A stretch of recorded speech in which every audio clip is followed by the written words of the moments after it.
What's up guys, it's Crazy Boy Aaron, and today I'm going to be taking a look at the newest installment in the Dork Diaries series.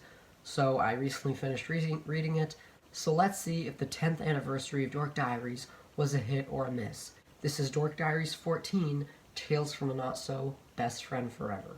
So Nikki's summer kicks off with her going on a tour with the Bad Boys. Her band, actually, I'm not really sure yet, is the opening act for the Bad Boys concert. And her and her bandmates actually do get to meet the Bad Boys. And it's a Dork Diaries book, so what Dork Diaries book wouldn't be complete without a lot of drama?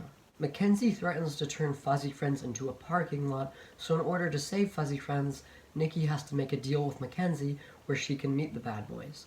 Oh, and minor spoilers, she never ends up meeting the Bad Boys. Now, right off the bat, I want to say that this was way better than Dork Diaries 13.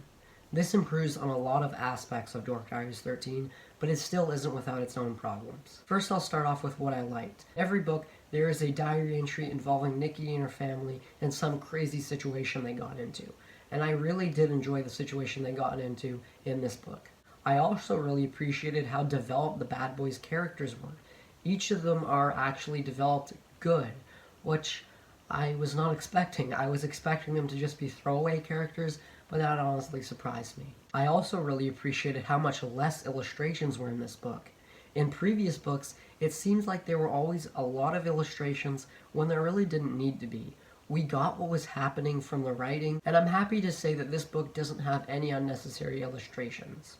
There was a lot of illustrations actually at the beginning of the book that I felt were a bit unnecessary, but other than that, it was pretty good.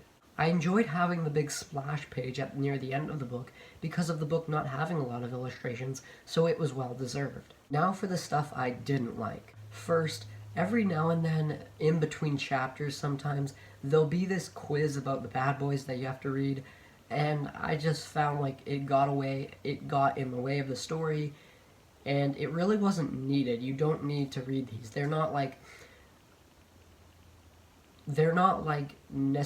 you don't have to read them in order to understand the story. They have nothing to do with the story. One good thing about them is that they do develop the Bad Boys characters a little bit more, so that was appreciated, but still, I just feel like they could have been taken out of the book and it would all be fine. Another huge problem that I have with this book is that I felt that that was a huge missed opportunity because on tour, Nikki and Mackenzie have to share a room together, and I was so excited for that. I thought it had a lot of great potential, and I love the concept of it, but they do almost nothing with it. There is one scene where they talk about the deal again, and they get into this fight, but that's pretty much it. I thought it would have been a great time to get some character development going between the two of them, but unfortunately that doesn't happen. Overall, this book was enjoyable to read. I enjoyed reading it. It's not a bad book in any way. It's really not. And I'm happy to say that it's way better than Dork Diaries 14, and I would say it's better than Dork Diaries 10, as well as the Max Crumley books. But I honestly just found it to be a little underwhelming. There's also no tease or cliffhanger for the next book. I'm going to give Dork Diaries 14, Tales from a Not-So Best Friend Forever, a 6 out of 10.